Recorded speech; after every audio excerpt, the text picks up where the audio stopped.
bon, on avait, alors, pour faire très simple, l'impression que la CFDT était d'emblée favorable, la CGT d'emblée défavorable. Par contre, la surprise, c'est FO, qui était très négative sur la loi El Khomri et qui a basculé. Et bon, en dehors de la concertation, de la méthode, est-ce qu'il y a eu un point de négo qui a vraiment été un point de bascule? Alors, vous avez raison de dire que... Après, je donnerai la vraie réponse. La position de FO a été, a été un point essentiel dans la discussion. Et moi, quand je suis arrivé auprès du Premier ministre à Matignon, j'ai très vite voulu aller voir. Personnellement, je me suis déplacé chez eux, avenue du Maine, donc pour FO, et puis boulevard de la Villette pour la CFDT, et ainsi de suite, partout.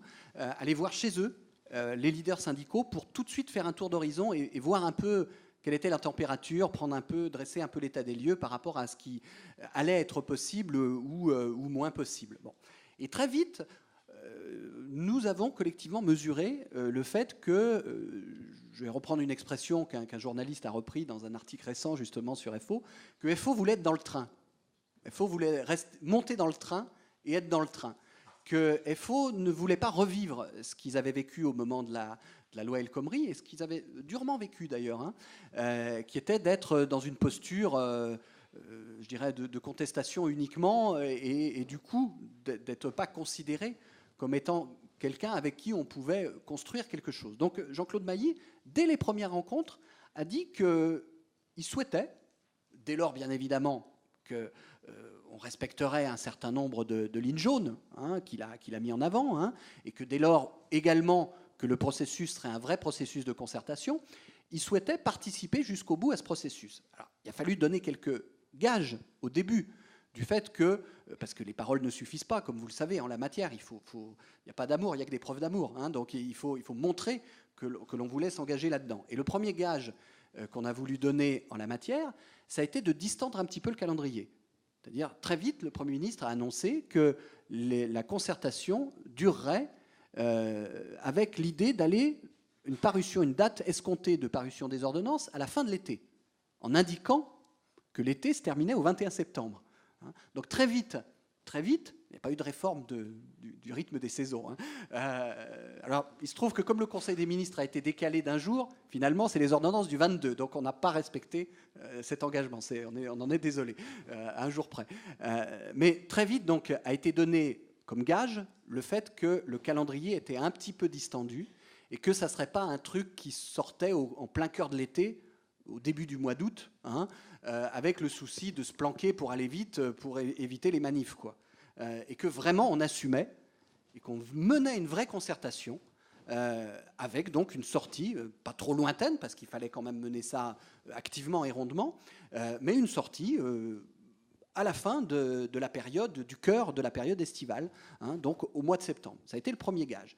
Et puis après, dans les discussions avec les acteurs, on a voulu montrer aussi très très vite qu'on voulait tout à la fois rester fidèle, comme j'ai dit tout à l'heure, au cahier des charges qui avait été présenté aux Français, c'est-à-dire ce qui était dans le programme du président de la République et dans le programme de la majorité parlementaire, hein, et donc on voulait rester fidèle à ce cahier des charges, mais que dans le même mouvement, on voulait quand même se donner la possibilité, la capacité d'entendre un certain nombre de choses. Et la première chose, le premier terrain sur lequel on a pu aller pour démontrer cette capacité à entendre un certain nombre de choses, ça a été sur la relation entre la branche et l'entreprise. FO, culturellement, dans ses gènes, est très branche, est très attaché au niveau de la branche. Et donc, très vite, la concertation a commencé comme famille de sujets sur la famille de sujets relations branche-entreprise. Et très vite, vous noterez, si vous reprenez le premier document de synthèse de la première phase de concertation, qu'une des premières phrases, quand on rentre dans le dur, c'est, allez, je vais être un peu taquin, on ne l'a pas écrit comme ça, mais c'est la branche, c'est vachement bien, c'est vachement important. Donc, voilà. Tu accepteras que pour FO, ce n'est pas uniquement culturel, c'est aussi le fait qu'ils n'ont pas de délégués sur le terrain et que c'est plus facile d'en avoir au niveau de la branche. Oui, il y a plusieurs éléments d'explication. Bien sûr, je ne vais pas rentrer dans le pourquoi du comment, mais il y a un côté, un attachement très fort chez Mailly, chez FO, à la branche. Et donc, on avait tout à fait en plus la possibilité, sans se renier, je le redis encore une fois, ça n'a pas été un crève-cœur d'écrire ça. Ça n'a pas été un crève-cœur parce qu'à côté de ça, on a une vraie priorité au niveau de l'entreprise. Et on n'a pas le sentiment d'avoir affadi du tout la réforme par rapport à ce qui nous paraissait être des fondamentaux et des éléments sur lesquels il ne fallait absolument pas céder. On n'a pas affadi de la réforme et on l'a fait en envoyant quand même un certain nombre de signaux qui nous ont permis de garder dans le train, donc jusqu'au bout, un certain nombre d'acteurs. Est-ce qu'on a répondu à votre question? C'est bon. C'est bon. Ah, vous avez un voisin. Est-ce que vous êtes avocat? Non. Parfait. Oui, une question courte. J'ai entendu votre mise en garde sur les plans qui seraient destinés à faire partir des seniors. Pour autant, le risque de mort qu'on ait affaire à des plans qu'on appelait dans un ancien temps les plans chèques-valises. Donc, est-ce que vous aurez la même vigilance sur ces plans-là? Et est-ce que notamment vous serez vigilant sur les obligations qui existaient jusqu'alors en matière de reclassement, pour éviter que ce soit la collectivité, donc en fait nous tous, qui supportions ces licenciements? Merci. Oui, non, mais bonne question. Je ne suis pas rentré dans le détail du dispositif, mais le dispositif, il a une logique d'ensemble. Le dispositif, il est formaté d'une certaine manière. Il y a des mesures d'accompagnement. Il y a un processus d'accompagnement. Pourquoi il y a un processus d'accompagnement? Parce qu'on souhaitait philosophiquement qu'il en soit ainsi, et que ça soit un vrai objet de dialogue social, mais aussi parce qu'on doit respecter un certain nombre de directives européennes, et notamment une directive européenne de 1998 sur les licenciements collectifs, qui pose un certain cadre en la matière auquel ce dispositif est assujetti. Et donc, évidemment, le dispositif a été formaté de manière à respecter ce cadre, de manière à prévoir également un certain nombre de mesures d'accompagnement. Alors, il y a les mesures d'accompagnement stricto sensu, dans la famille de ce que vous indiquez, mais il y a aussi des mesures plus générales, comme par exemple l'impact sur le territoire, la revitalisation, qui sont applicables également à ce dispositif. Donc, on a voulu faire quelque chose de sécurisé, de pro-négociation collective et d'équilibré.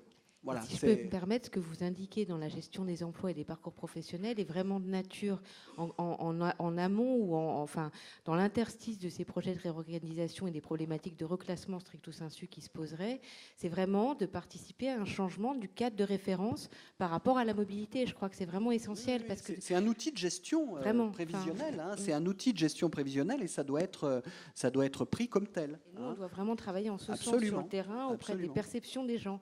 Vous disiez au départ, c'est la perception des gens qui va faire qu'on va réussir ou pas à aller dans le bon sens, parce que malgré tout, on veut aller dans le bon sens. Enfin, on est là pour avancer de façon constructive, pour décloisonner les choses, pour insuffler des choses positives et faire en sorte que ces projets qui sont difficiles soient plus vécus comme un drame par les organisations comme par les personnes, quoi. Donc on a vraiment du travail sur le terrain, mais je crois que c'est tout l'esprit de la GEPP, quoi. Enfin, la GPEC. Et de la GPEC. Oui, absolument. Allez, Jacques Brouillet. Allez. Toujours une vacherie.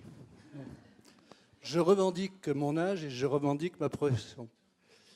Cher Monsieur Morel, je tiens d'abord à vous dire que j'ai beaucoup de plaisir à vous retrouver. Je vous avais connu à une époque où vous étiez dans un autre gouvernement et un autre ministère, plus exactement. Et à l'époque, il me paraissait très honnête. Et je conserve cette appréciation. J'avais prévu une dizaine de questions, donc reprise, et je vous épargnerai. C'est l'avant-dernière.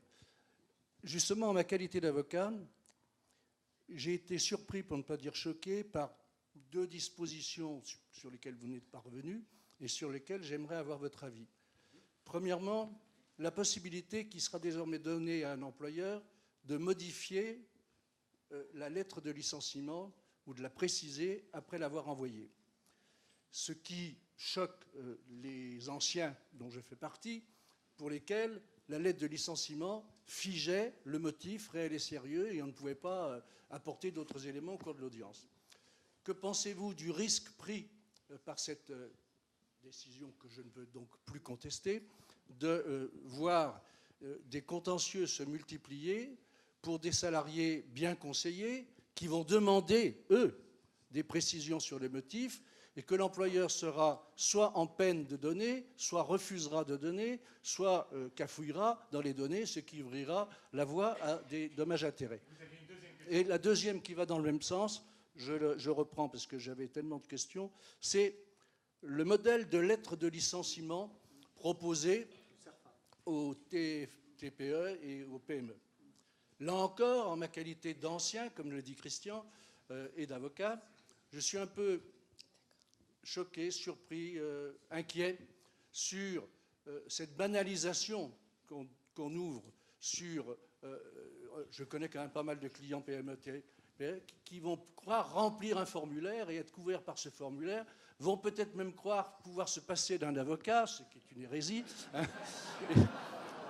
Et donc voilà, je voulais votre avis.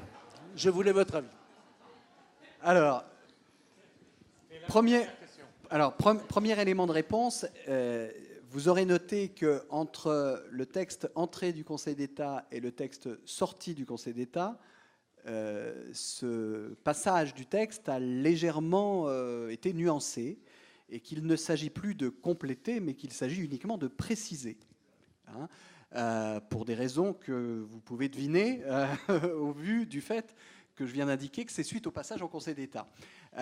Donc il s'agit de préciser, c'est-à-dire il ne s'agit pas d'indiquer quelque chose qui est nouveau par rapport à la réalité du motif qui est celui de la rupture.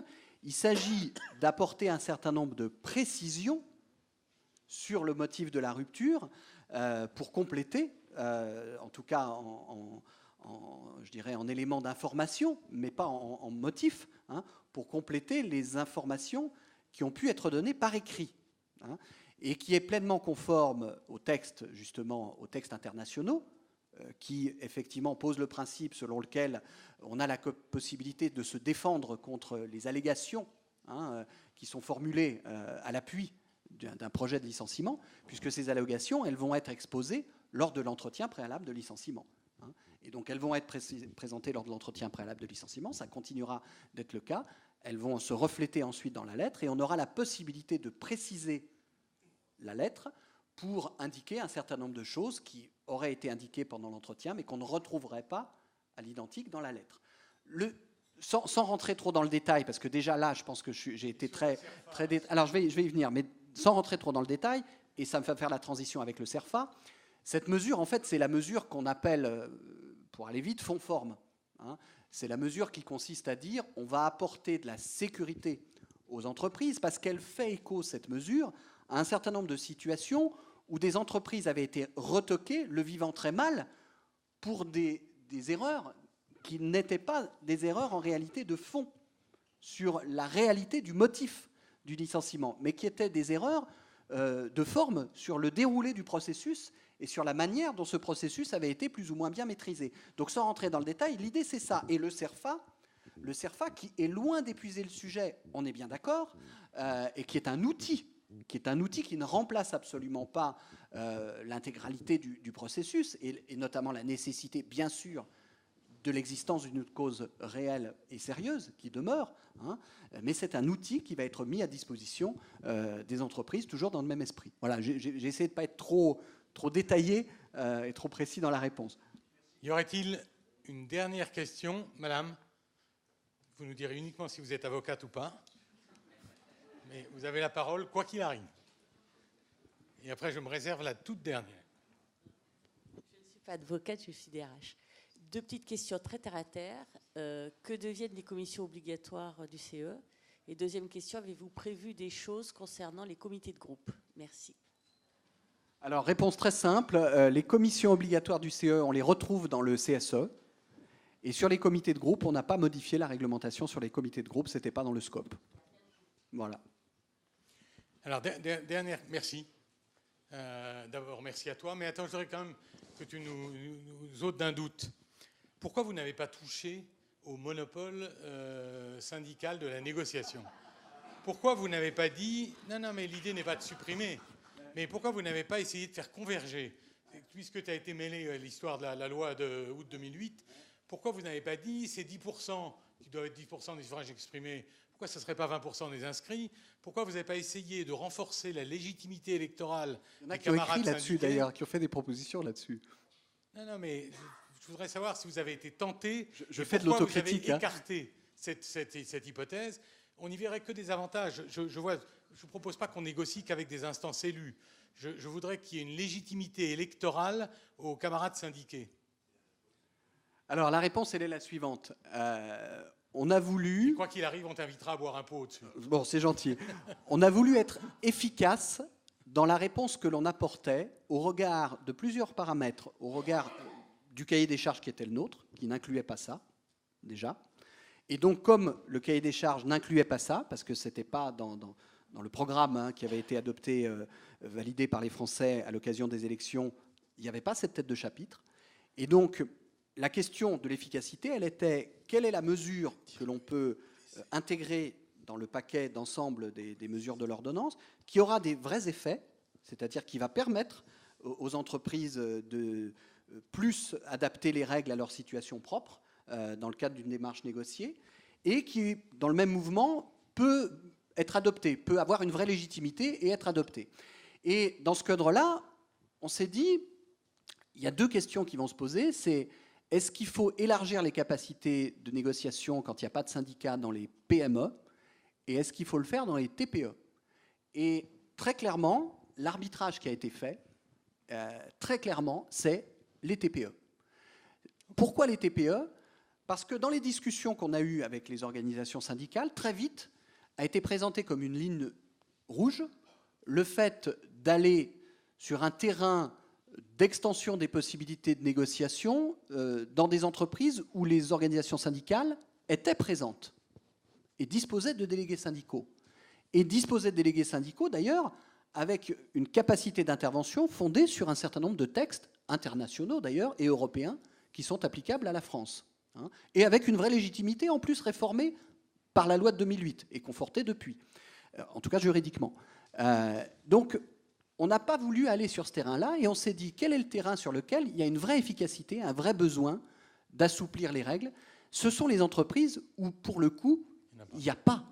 Et il n'y a pas d'autres possibilités. Dans les entreprises de moins de 20, il y a 96% des entreprises où il n'y a pas de syndicat, où il n'y a personne. Et donc, si on en restait à un système de mandatement syndical dans ces entreprises, on pouvait se faire plaisir en disant, ben voilà, on a un système, mais ça ne marchait pas, puisque ça ne pouvait pas marcher. Et donc, c'est pour ça qu'on a, le choix a été fait, le choix stratégique a été fait de mettre en place des nouvelles modalités de négociation. Et c'est un choix très structurant, c'est un choix... Alors là aussi, on parlait tout à l'heure à la fois de continuité et de transformation. Depuis 1996, on tâtonne sur ce sujet. Allez, depuis même 1995, parce que le mandatement, je vais faire plaisir à mes anciens confrères avocats, c'est un arrêt d'Amchar contre Comité français contre la faim, 25 janvier 1995. C'est une création jurisprudentielle, le mandatement à l'origine. Et le mandatement, il a été ensuite organisé par des lois successives, 96, 98, 2004 et ainsi de suite. Et force est de constater que ça n'a pas marché, ça n'a pas fonctionné. Tous les systèmes qui ont été mis en place au fil des textes successifs pour organiser le mode de négociation dans les entreprises, dans les PME, TPE, n'a pas marché. Donc, on pouvait très bien continuer dans cette fiction et dire on va aller assouplir un petit peu, enlever une commission par-ci, abaisser un tout petit peu un seuil par-là, etc. Mais on n'aurait pas résolu le problème structurellement.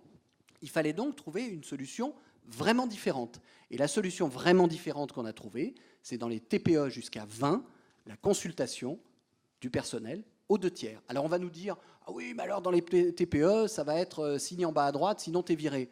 Mais non, le pari de la réforme, c'est de faire en sorte que dans les TPE, dans les moins de 20, comme c'est le cas d'ailleurs, c'est un système, le système qu'on a repris, c'est le système qui existe depuis 60 ans, c'est l'intéressement. L'intéressement, ça fonctionne comme ça, c'est une consultation aux 2 tiers. À titre personnel, pour des raisons que tu connais, c'est quelque chose auquel je suis assez sensible, pour des raisons de culture un peu politique, on va dire, c'est quelque chose auquel je suis sensible. Donc l'intéressement, ça fonctionne très bien, et donc on a voulu s'inspirer de ça et dupliquer ce système dans les TPE. Et puis pour les 20 à 50, on négocie directement avec les élus quand il n'y a pas d'organisation syndicale. Voilà.